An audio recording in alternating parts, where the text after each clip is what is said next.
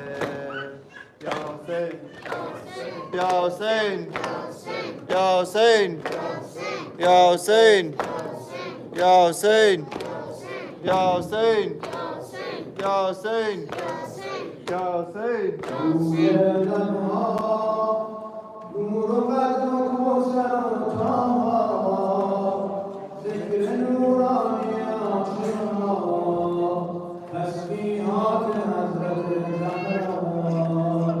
الله اکبر این همه جلال، الله اکبر این همه شکوه، الله اکبر علی فاطمه استاده مثل بود.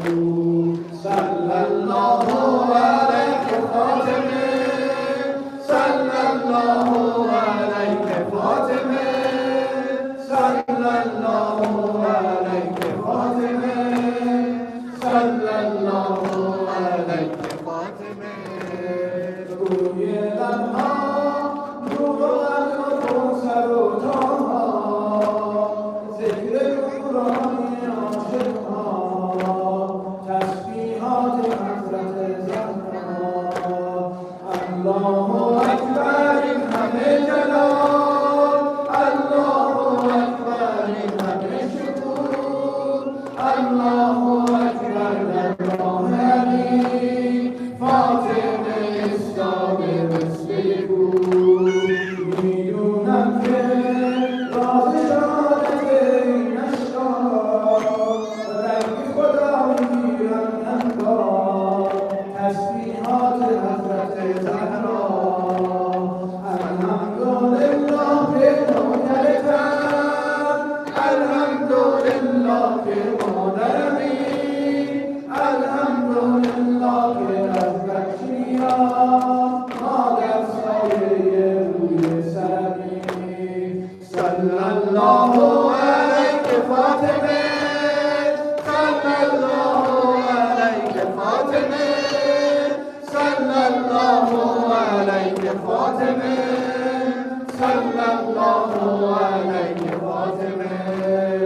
از غصه ها چشم عاشقا شده دریا، روزه بعد نماز امام، تسبیحات حضرت زهرا.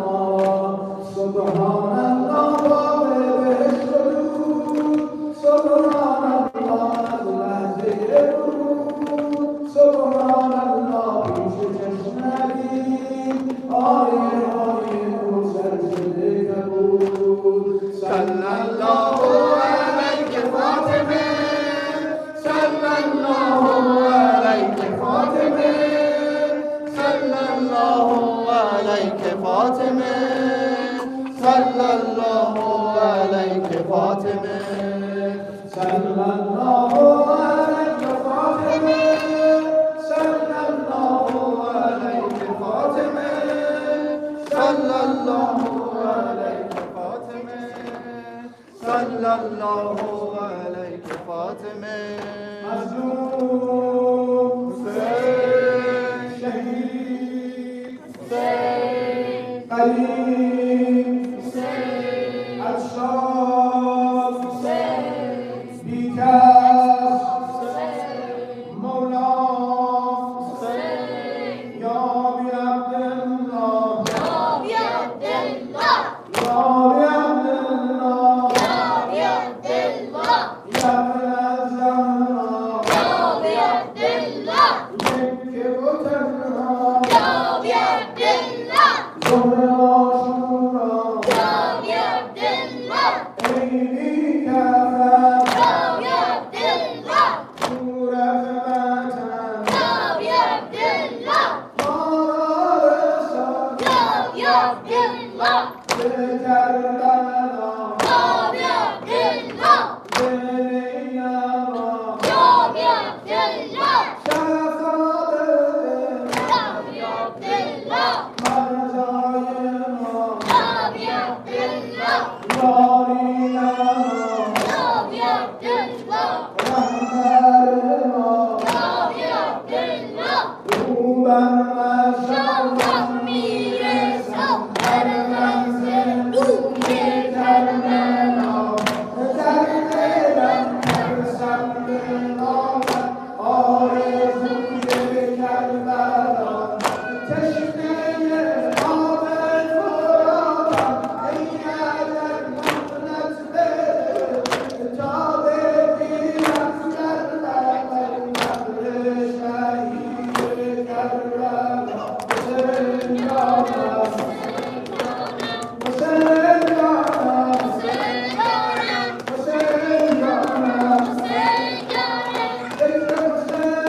محمد وآله